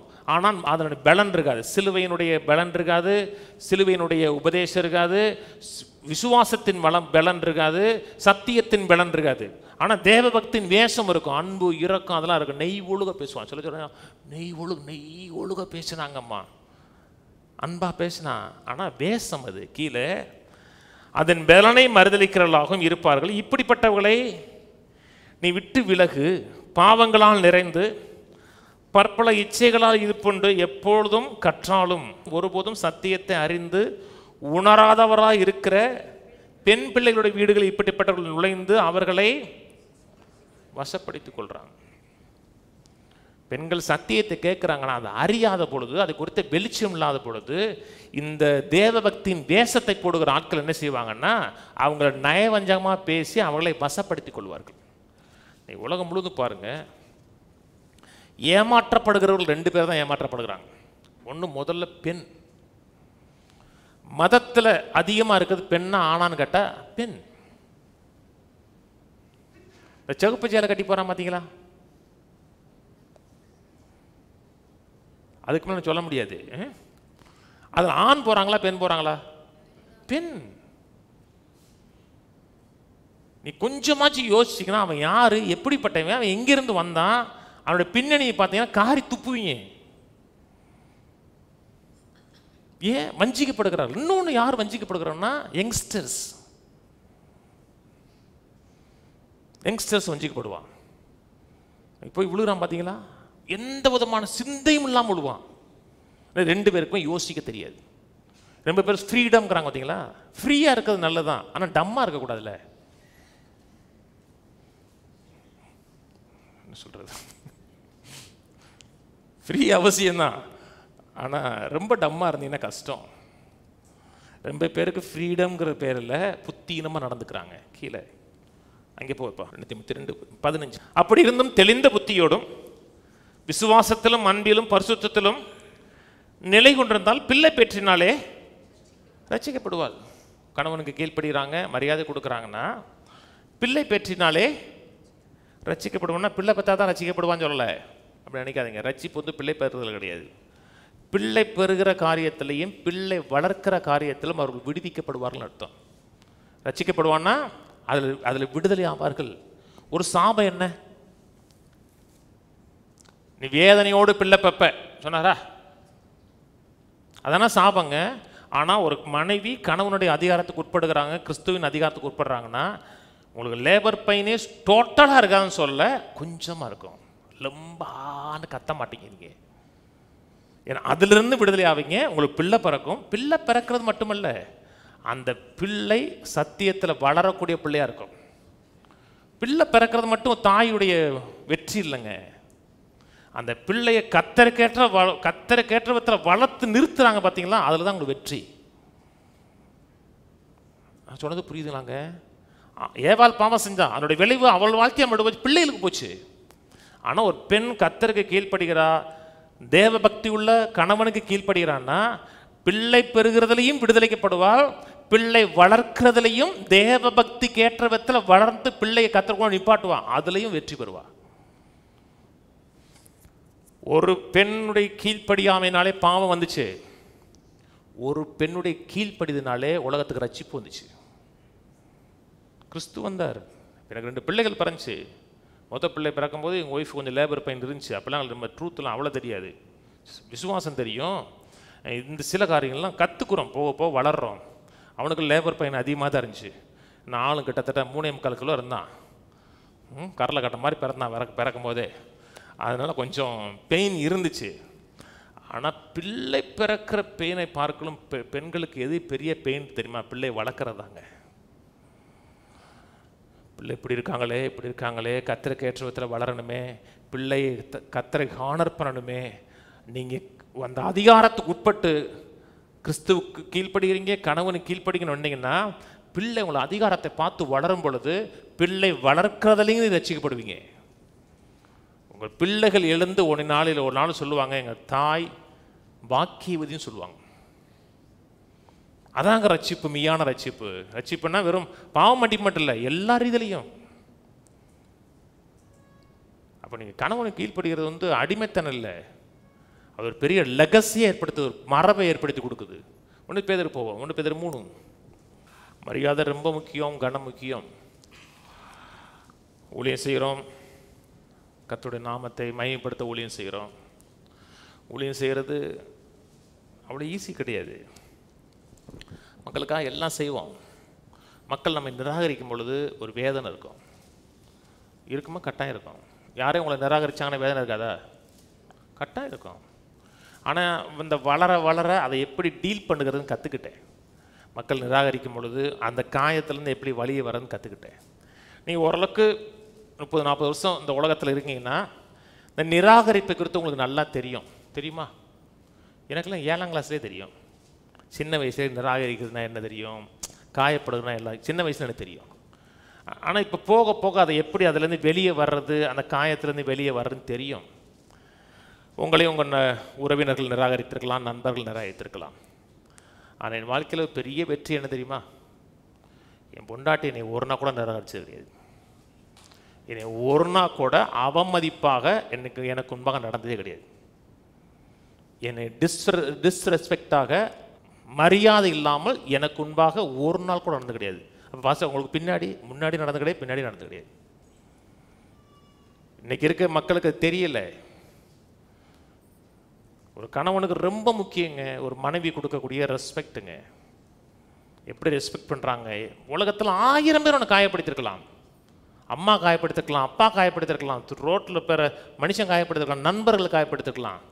அத்தனை காயத்தோடு வீட்டுக்கு வரும் பொழுது மனைவி அவனை கம்ஃபர்ட் பண்ணுறா பார்த்தீங்களா, அதுதான் அத்தனை காயத்தை அவனை ஆற்றும். அங்கே அவனும் குத்துனா வச்சுங்களேன்,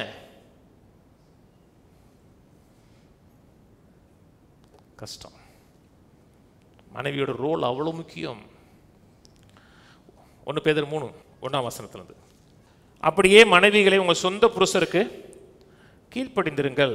அப்பொழுது அவர்கள் யாராவது திருவசனத்துக்கு கீழ்ப்படியாதவர்களாக இருந்தால் பயபக்தியோடு கூடிய உங்கள் கற்புள்ள நடக்கையை அவர்கள் பார்த்து போதனையின்றி மனைவிகளின் நடக்கையினாலே ஆதாயப்படுத்திக் கொள்ளப்படுவார்கள். கணவனை எப்படி வின் பண்ணுவது, கணவனை எப்படி ரட்சிப்புக்குள்ள நடத்துவது, கீழ்ப்படியாத அதை கிறிஸ்துவுக்கு தேவனுக்கு கீழ்ப்படியாத கணவனை எப்படி வின் பண்ணுவதுன்னு சொல்கிறார்.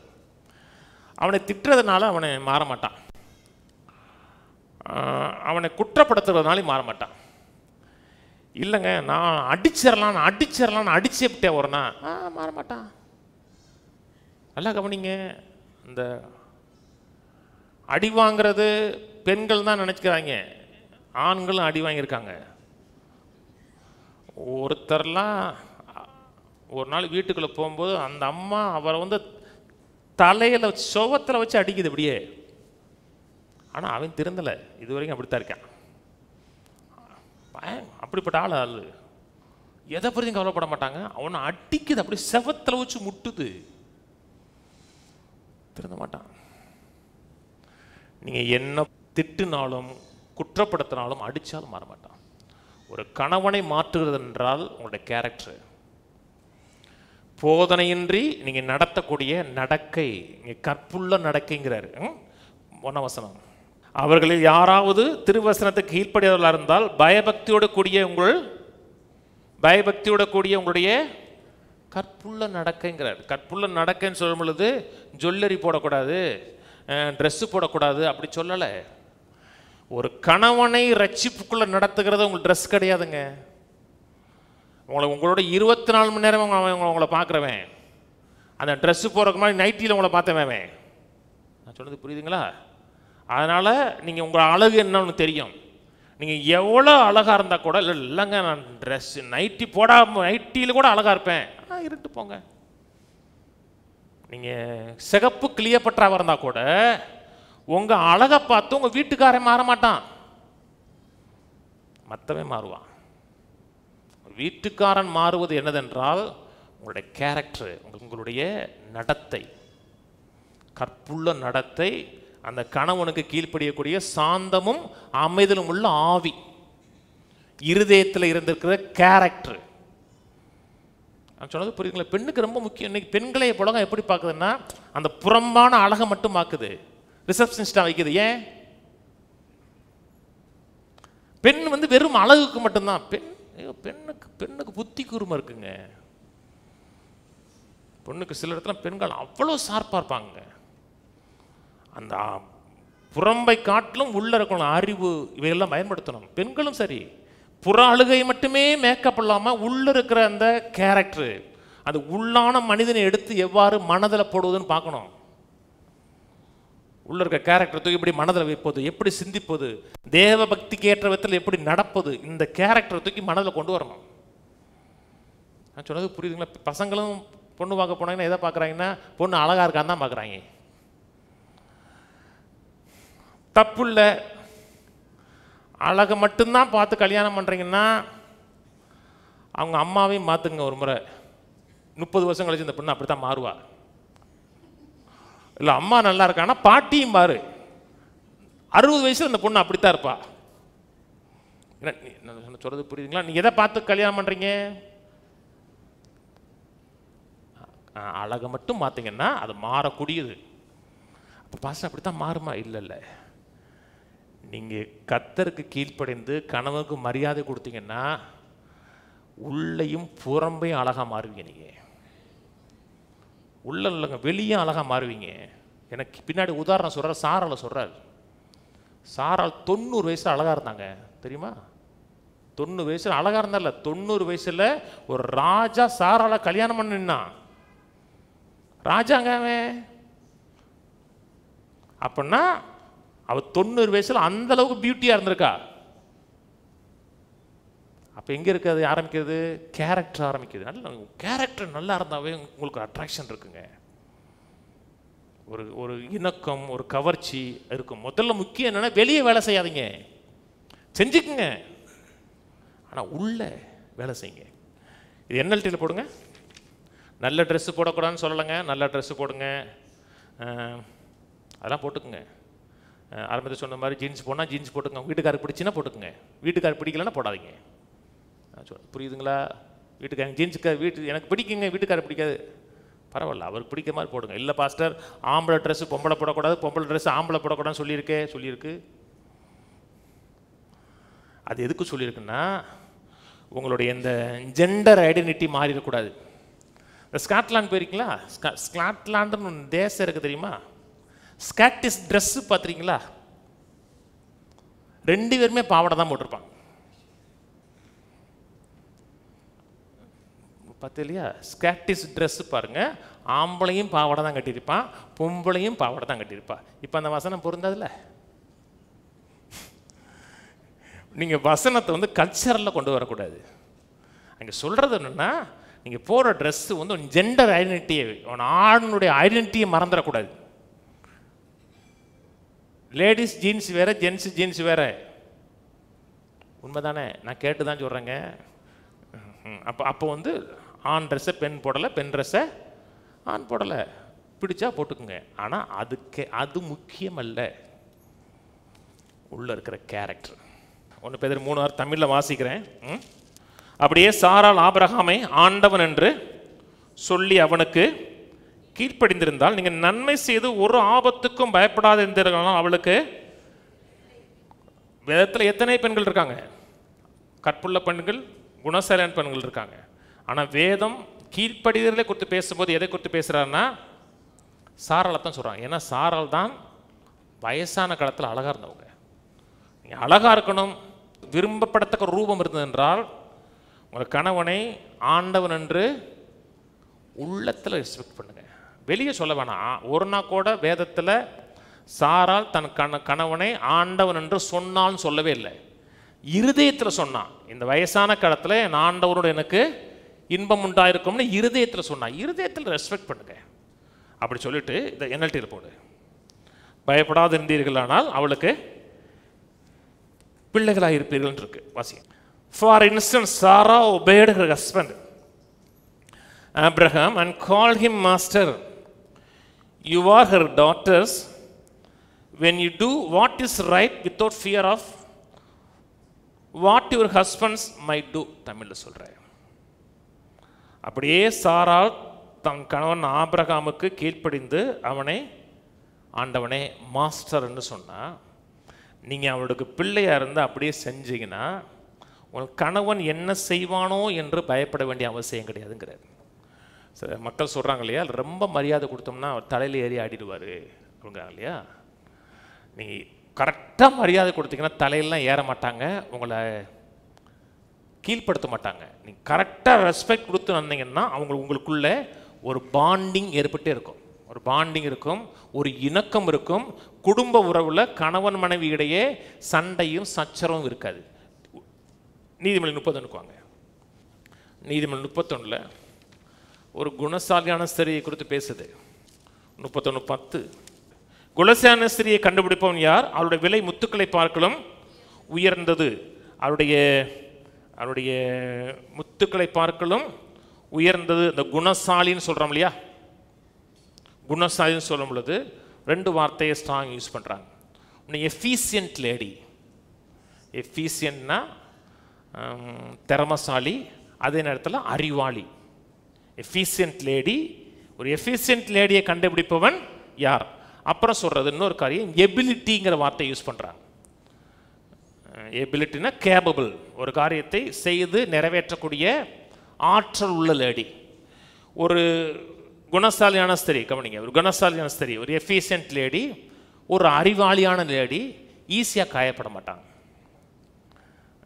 சின்ன சின்ன காரியத்துக்கெலாம் காயப்படுறாங்க, பொசுக்கு அழுகுறாங்கன்னா நீங்கள் அந்தளவுக்கு எஃபிஷியன்ட் கிடையாதுன்னு அர்த்தம். நான் சொன்னது புரியுதுங்களா? அதே போல் ஒரு அறிவாளியான லேடி அசிங்கமாக ட்ரெஸ் பண்ண மாட்டான். எக்காரணத்தை கொண்டும் ஒரு அறிவாளியான பெண் அசிங்கமாக எக்காரணத்தை கொண்டு ட்ரெஸ் பண்ண மாட்டா. தன்னை ஒரு ஆளுக்கு முன்னாடி காமிக்கும் போது தன்னை அசிங்கமாக காமிக்க மாட்டான், அழகாக காமிப்பா. சொன்னது புரியுதுங்களா? அவள் தான் குணசாலி. இல்லைங்க எல்லாருமே அப்படித்தான் போடுறாங்க, இல்லைங்க, அது ரேருங்க, இது ரேர் பீஸ். இது அவளுடைய விலை முத்துக்களை பார்க்கலும் அதிகம் இருக்கு. முத்து எல்லா இடத்துலையும் கிடைக்காது. இப்படிப்பட்ட பெண்களை கண்டுபிடிக்க ரேர்னு பைபிள் சொல்லுது. நீங்கள் அந்த ரேரில் நீங்கள் ஒரு ஆளாக இருக்குன்னு தான் என்னுடைய ஆசை. நான் சொன்னது புரியுதுங்களா? அப்படி எல்லாருமே அப்படி இல்லை, எல்லாரும் அப்படி, நீங்கள் எல்லாரும் போல கிடையாதுங்க. நீங்கள் ரேர் பீஸாக இருக்கணுங்க, ஸ்பெஷல் பீஸாக இருக்கணும். அவங்களுக்கு கேப்பபிளாக இருக்கணும். கேப்பபிள்னா ஒரு காரியத்தை சிந்தித்து செய்யக்கூடிய ஆற்றல். எல்லாமே கணவன்கிட்ட கேட்குற ஆள் கிடையாது. இது என்ன செய்யணும், அது என்ன செய்யணும். அவங்களை சிந்திக்கக்கூடியவர்கள், ஒரு காரியத்தை நம்பிக்கை வைத்து செயலாற்றக்கூடிய ஆற்றல் உள்ளவர்கள். அதான் குணசாலி. குணசாலின்னா அறிவு. அறிவாளினா தன்னுடைய வாழ்க்கைக்கு வளர்ச்சிக்கு தேவையான அறிவை கேதர் பண்ணிட்டே இருப்பாங்க. சொன்னது புரியுதுங்களாங்க? நேற்று கூட ஒரு பையன்கிட்ட பேசினேன். ஒர்க் பண்ணுற இந்த இடத்துல ஒர்க் பண்ணுறேன்னா என்ன பண்ண போகிறேன்னு கேட்டேன். பிஸ்னஸ் பண்ண போகிறேன். பிஸ்னஸ் பண்ண போகிறேன்னா இந்த பிஸ்னஸ் பண்ண போறியான்னு கேட்டேன். இல்லைண்ணா. அப்போதுக்கு அந்த அறிவு உனக்கு, நீ ஒரு இடத்துல ஒரு அறிவை கேதர் பண்ணுறேன்னா அந்த அறிவு உன்னுடைய நல்வாழ்வுக்கு ஏற்ற அறிவாக இருக்கணும். நீங்கள் அறிவாளி பெண்ணா, குணசாலியானா பெண்ணா, அப்படின்னா நாடகம் பார்க்கக்கூடாது. அதில் அறிவு இல்லை. வெவ்வேறு தலைப்பில் ஒரே குப்பைகளை பல வாரம் ஓட்டுறான். நீங்கள் நாடகம் பார்க்கக்கூடிய பெண்ணாக இருக்கீங்கன்னா தப்பாக நினச்சிக்காதீங்க, நீங்கள் எஃபிஷியன்ட் லேடி கிடையாது. என்ன, நீங்கள் அறிவை பெறலை. நீங்கள் அறிவை பெறணும்னா பைபிள்கிட்ட வரணும், கர்த்தருடைய வார்த்தைக்கு வரணும். அங்கே தான் அறிவு இருக்கிறது. அங்கே தான் அறிவு பொக்கிஷமாக புதஞ்சு கிடக்குதுங்க. அவளுடைய விலை முத்துக்களை பார்க்கலும் விலை இருந்தது. அவள் ஈஸியாக தன்னை காமிக்க மாட்டா. நான் போனேங்க, அப்படி பார்த்தேன், தன்னை ஒருத்தர் காமிச்சா. நீங்கள் ஒரு ஆண் பார்க்குறது மாதிரி உங்களை நீங்கள் நடந்துக்கிட்டீங்கன்னாவே நீங்கள் ரேர் பீஸ் கிடையாதுங்க, நீங்கள் காமன் பீஸுங்க.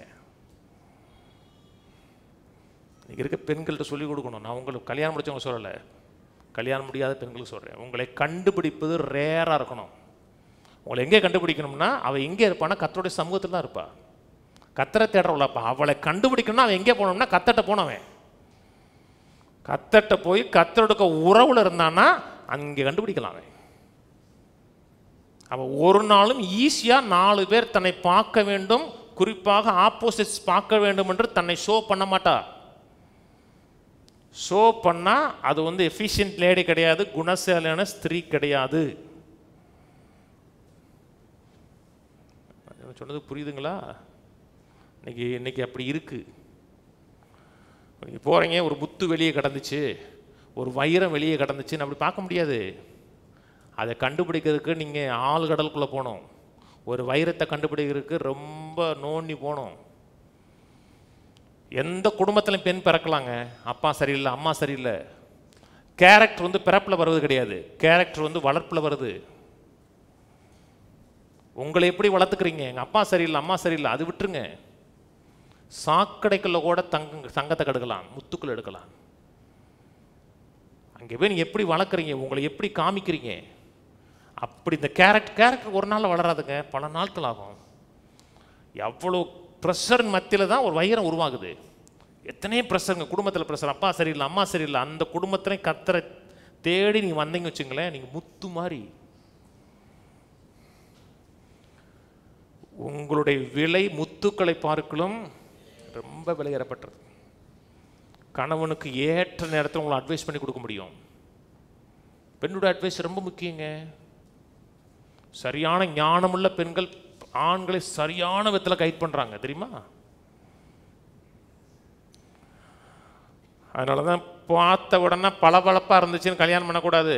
தமிழில் தான் சொல்கிறான், மின்னுவதெல்லாம் பொண்ணல்ல.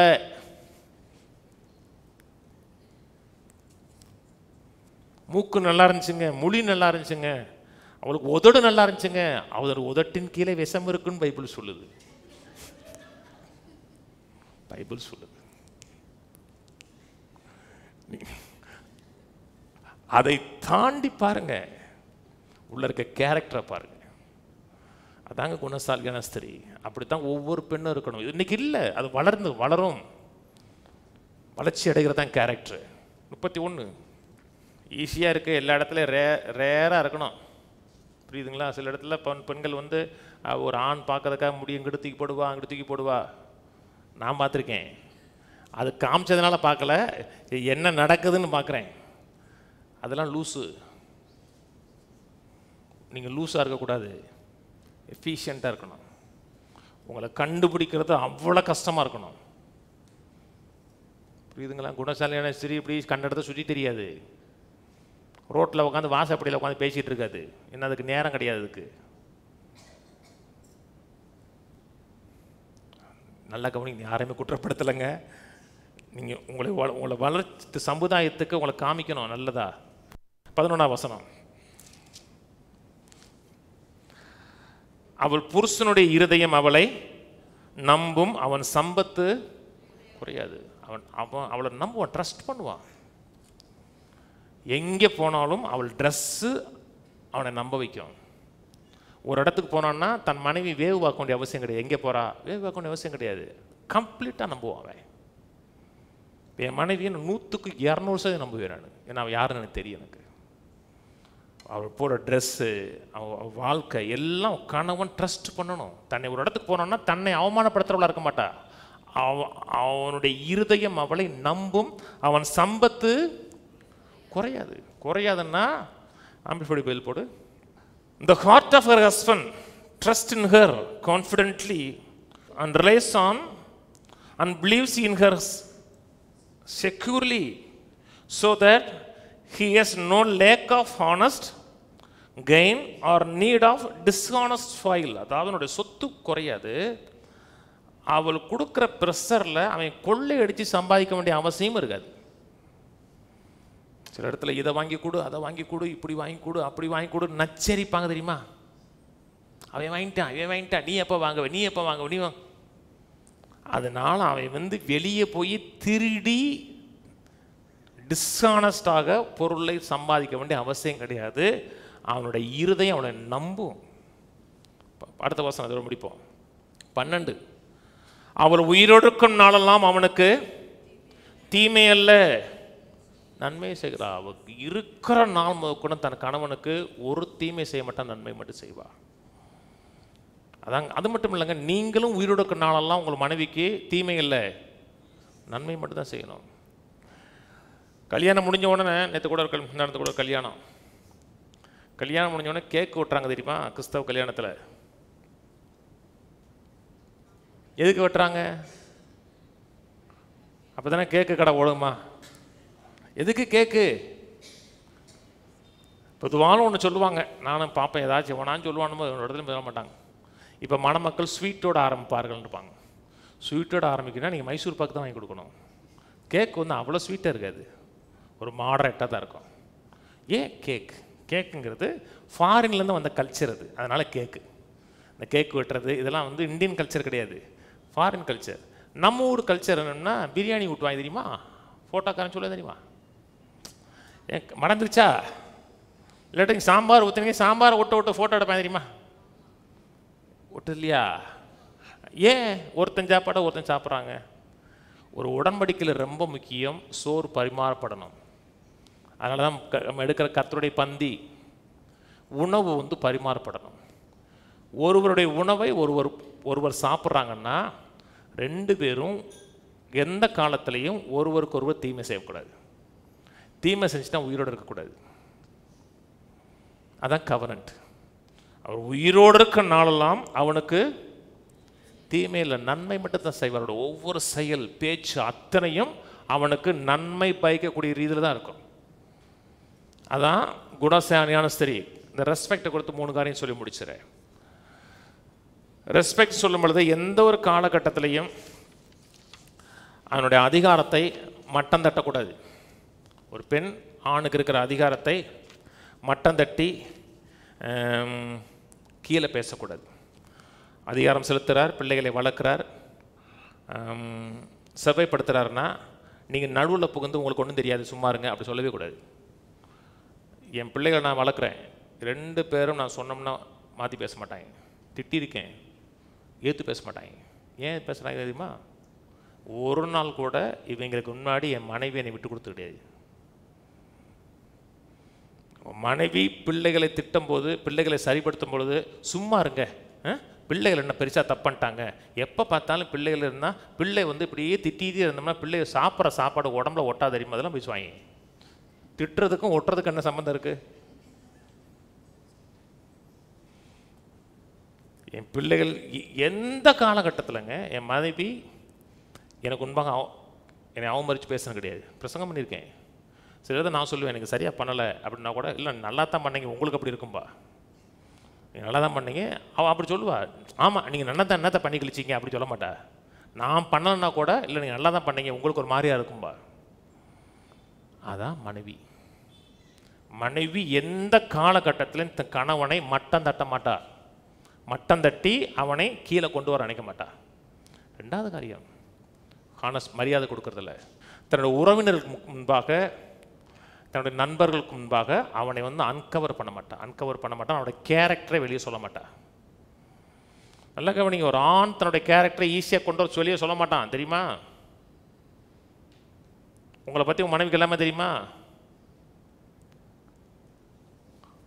தெரியவே தெரியாது. பாதி தான் சொல்லுவான், பாதி சொல்லவே மாட்டோம். கொஞ்சம் கொஞ்சமாக சொல்லுவோம்.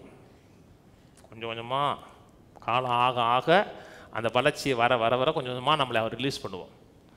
ஏதே ஒரு ஸ்டேஜில் 4 பேருக்கு முன்னாடி உங்கள் மனைவி உங்களுடைய கேரக்டர் அன்கவர் பண்ணிட்டாங்க வச்சுங்களேன், அதுக்கப்புறம் அவன் தன்னை உங்களுக்கு முன்னாடி எக்ஸ்போஸ் பண்ணவே மாட்டான் அப்படின்னு படிக்கிறோம். எந்த காரணத்தை கொண்டும் அவனுடைய குறைகளை, அவன் செய்கிற செயல்களை குறிப்பாக உங்கள் சொந்தக்காரங்களுக்கு முன்பாக அன்கவர் பண்ணாதீங்க. சில பிரச்சனை இருந்துச்சுன்னா நீங்கள் அவன்கிட்ட போய் கேட்டால் ஆலோசனை சொல்லுவாங்க, அந்த ஆலோசனை கேட்டு சரி பண்ணிடலாம். ஆனால் அதுக்கப்புறம் அவனை நடத்துகிறது, சொந்தக்காரங்க நடத்துகிறது மட்டமாக தான் நடத்துவாங்க. மதிப்பே மாட்டாங்க, நீ தானே அப்படிம்பாங்க. பாஸ்டர் சொல்லவே கூடாதா? இல்லை, ரொம்ப டேஞ்சராக இருக்குது, உங்களுக்கு உயிருக்கே ஆபத்தாக இருக்குன்னா அப்போ அன்கவர் பண்ணியிருக்கேன். அப்போ ஆலோசனை எங்கே இருக்கிறது? நல்ல ஸ்பிரிச்சுவல் லீடர்கிட்ட போங்க. உங்களை பற்றி நிறைய பேரை பற்றி எனக்கு நிறைய காரியங்கள் அப்படியே தெரியும், எல்லாமே தெரியும். ஆனால் ஒரு நாள் கூட தெரிஞ்சது மாதிரி நடந்துக்கவே மாட்டேன். நான் எதுவுமே தெரியாத மாதிரி நடப்பேன். ஏன்னா அது எனக்கு தேவையில்லை. எனக்கு நல்ல ஆட்கள்கிட்ட ஆலோசனை பண்ணுங்க. அவங்களோட கணவனை எந்த காரணத்தை கூட யாருக்கு ஒன்றுமா விட்டு கொடுக்காதீங்க. புரியுதா? அதான் நல்ல பெண்.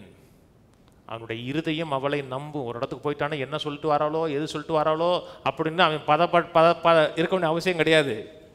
ஏன்னா நம்பும். இன்னொன்று காரியம், அவன் சம்பத்து குறையாதுன்னு இருக்கு பார்த்தீங்களா? உங்களுக்கு என்ன பொருளாதார வசதி இருக்கோ அதில் வாழ பழகிங்க. முதல்ல அவர் 10,000 சம்பாதிக்கிறான்னா 10,000த்துக்குள்ள குடும்பத்தை நடத்துங்க. அவரை என்கரேஜ் பண்ணுங்க, சம்பாதிக்கிறதுக்கு என்கரேஜ் பண்ணுங்க, பொருள் வாங்க என்கரேஜ் பண்ணாதீங்க. இப்போ ஐடியா சொல்லிக் கொடுங்க, இதை செய்யலாங்க, அதை செய்யலாங்க, இப்படி பண்ணலாங்க, இந்த இடத்த இன்வெஸ்ட் பண்ணலாங்க, அப்படி சொல்லிக் கொடுங்க. அந்த உடனே நம்ம காரில் வாங்கணும், கார் வாங்கியே ஆகிறோம். கார் வாங்குறதுக்கு பணம் இருக்கா? இருந்தால் வாங்க, கட்டாயம் வாங்க. ஈஸி இஎம்ஐ கட்டுறது. நான்லாம் முதல் கார் வந்து இஎம்ஐயில் தான் வாங்கினேன், 2வது கார் இஎம்ஐயில் தான் வாங்கினேன், அடுத்த கார் இஎம்ஐயில் தான் வாங்கலான் இருக்கேன். ஏன் ஃபஸ்ட்டு அவிசுவாசம் சொல்கிறீங்க? அது ஒன்றும் சில காரியத்துக்கு யூஸ் ஆகும். அது ரொட்டேஷனில் அப்படியே போயிடும். கட்டக்கூடிய அளவுக்கு கையில் எஃபிஷியன்சி இருக்கான்னு பார்க்கணும். எனக்கு இப்போ 1 கோடி கட்ட கூட கடன் கொடுப்பாங்க, கட்டணும். திரும்பி கட்டக்கூடிய அளவுக்கு எஃபிஷியன்சி எக்காரணத்தை கொண்டும் அவனுடைய பணத்தை குறைகிற மாதிரி பண்ணி அவனுக்கு எக்ஸ்ட்ரா வேலை செஞ்சு அவனை 40 வயசுல 70 வயசு ஆளாக மாற்றிடக்கூடாது. ப்ரெஷர்லேயே ஆளை ஆக்கக்கூடாது. 3வது காரியம், வீட்டுக்கு வந்தால் நச்சரிக்கக்கூடாது. புரியுதா? எக்காரணத்தை கொண்டு பிள்ளைகளுக்கு ரொம்ப சண்டை போடக்கூடாது. வேதம் சொல்லுகிறது ஓயாத ஒழுக்குன்னு இருக்கு. வாசிங்களேன், உங்களுக்கு குறை சொல்லலைங்க. நீதிமொழிகள் 19:13 மூடனாகிய மகன் தன் தகப்பனுக்கு மிகுந்த துக்கம், மனைவியின் சண்டைகள் ஓயாத ஒழுக்கு. ஒழுக்குன்னு என்ன? இந்த மழை பெஞ்சதுக்கு அப்புறம் சொட்டு சொட்டு சொட்டுன்னு விட்டு தெரியுமா? பார்த்தது இல்லையா? மழை பேஞ்சு முடிஞ்சிடும், அதுக்கப்புறம் டொக் டொக் டொக். சில சண்டை முடிஞ்சிடும், முடிஞ்சாலும் விடாது தெரியுமா? அனுபவிச்சோன்னு தான் தெரியும். அது இப்போ பைப்பு மூடி இருப்போம், மூடினோடனே டொக் டொக் டொக்குன்னு விட்டு தெரியுமா? டொக்கு டொக்குன்னு தான் இருக்கும். மறுநாள் பார்த்தீங்கன்னா அந்த பக்கெட் நிறைஞ்சு நிற்கும். அப்படியே சண்டை வந்துச்சா அதோட அதே ஒழுக்காவே போயிட்டே இருக்கக்கூடாது. அவன் வீட்டுக்கு வர விரும்பணும். புரியுதாங்க? வீட்டுக்கு வந்து தன் மனைவியோடு டைம் ஸ்பெண்ட் பண்ணணும், அவன் ஆசையாக வரணும், லேட்டாக வரக்கூடாது. அவன் நீங்கள் எப்போ பார்த்தாலும் சண்டை போடுறீங்கன்னு நச்சரிக்கிறீங்கன்னா அவன் வரமாட்டான். அதனால தான் வேதம் சொல்லுகிறது, ஒரு நீரூற்றுள்ள ஒரு இடத்துல இருக்க பார்க்கலாம், வனாந்தரத்தில் தனியாக இருக்கிறது நல்லதுன்னு இருக்கு. அதனால் அவளை என்கரேஜ் பண்ணுங்க, அப்ரிஷியேட் பண்ணுங்க. அவன் அதிகாரத்துக்கு கீழ்ப்படிஞ்சு நடந்தீங்கன்னா உங்கள் குடும்பம் சக்ஸஸாக இருக்கும். சரிதானே? அடுத்த வாரம் பேசுவோம். எழுந்து நிற்போம். பெண்கள் நல்லா சிந்திக்க தெரியணும். அந்த குணசாலியான ஸ்திரியை பற்றி சொல்கிறது பார்த்தீங்களா? அது வீட்டிலேயே அடைஞ்சு கிடப்பான்னு சொல்லலை. அது வெளியே போகிறா, ரியல் எஸ்டேட் பண்ணுறா. ரியல் எஸ்டேட் பண்ணுறாங்க. ரியல் எஸ்டேட் பண்ணுறான். அதில் வர்ற வருமானத்தில் ஒரு திராட்சை தோட்டத்தை நாட்டுறா. அவள் எப்படி? அவள் வியாபார கப்பலை போல இருக்கான் இருக்கு. வியாபார கப்பல்னால் வெளியே போகும், 1000 எதிர்ப்புகள் போராட்டங்கள் வந்தால் கூட அத்தனையும் தாங்கி ஒரு கெயினோடு வர்றவ. சிந்திக்க தெரியணும். அப்போ சிந்திக்கிற தெரிய காரியத்தை கூட உங்களுக்கு இன்வால்வ் பண்ணணும். ஜெபம் பண்ணுவோம். பிதாவே, துதிக்கிறோம், ஸ்தோத்திரிக்கிறோம், நன்றி செலுத்துகிறோம். உடைய கரம் எங்கள் மேலே இருக்கட்டும், உடைய கிருபை எங்கள் மேலே இருக்கட்டும். குடும்பம் உடைய பார்வையில் விலையேறப்பட்டதாக இருக்கிறது. கணவனுடைய பொறுப்பு, மனைவியுடைய பொறுப்பு என்ன என்பதை அறிந்து செயல்பட உதவி செய்வீராக. கேட்ட மக்களை ஆசீர்வதிக்கிறேன். ஒரு அறிவுபூர்வமான குடும்பமாக எங்கள் குடும்பங்கள் இருக்கட்டும். ஒருவருக்கொருவர் தீங்கு செய்யாத அளவுக்கு, ஒருவர் விட்டு கொடுக்காத அளவுக்கு, ஒருவரை கனப்படுத்தி ஒருவருக்கொருவர் மரியாதை கொடுத்து, கிறிஸ்து சபையை நேசிக்கிறது போல மனைவியை நேசித்து, சபை கிறிஸ்துவுக்கு கீழ்ப்படுகிறது போல கீழ்ப்படிந்து எல்லா பகுதியிலையும் நாமத்தை மயப்படுத்த உதவி செய்யுங்க. நாம் மையப்படட்டும். குடும்பங்கள் சமாதானம் நிறைந்த குடும்பமாக இருக்கட்டும், சந்தோஷம் நிறைந்த குடும்பமாக இருக்கட்டும். நாம் மையப்படட்டும், வழி நடத்தும். இயேசு நாமத்தில் பிதாவே, ஆமென். கர்த்தராகிய இயேசு கிறிஸ்துவின் கிருபையும் பிதாவாகிய தேவனுடைய அன்பும் பரிசுத்தாவின் ஐக்கியமும் நம் அனைவரோடு கூட இன்றைக்கும் என்றைக்கும் கிறிஸ்துவின் வரி மட்டும் இருப்பதாக. ஆமென். கர்த்தரோட ஆசீர்வதித்து எல்லா தீமைகளுக்கு விலக்கி காக்க கடவர். கர்த்தர் தம்முடைய தயவுள்ள முகத்தை உங்களை பிரகாசிக்க பண்ணி உங்கள் கிருபையாயிருக்க கடவர். கர்த்தர் தம்முடைய முகத்தை உங்களை பிரசன்னமாக்கி சமாதான கட்டளையிட கடவர். கர்த்தரோட ஆசீர்வதித்து ஜீவனோடு சுகத்தோடு தீர்காயுசோடு ஒரு நன்மையும் குறைபடாமல் 120 ஆண்டுகளுக்கு மேலாக நிறைவோடு வாழ வைப்பாராக. ஆமென், ஆமென், ஆமென்.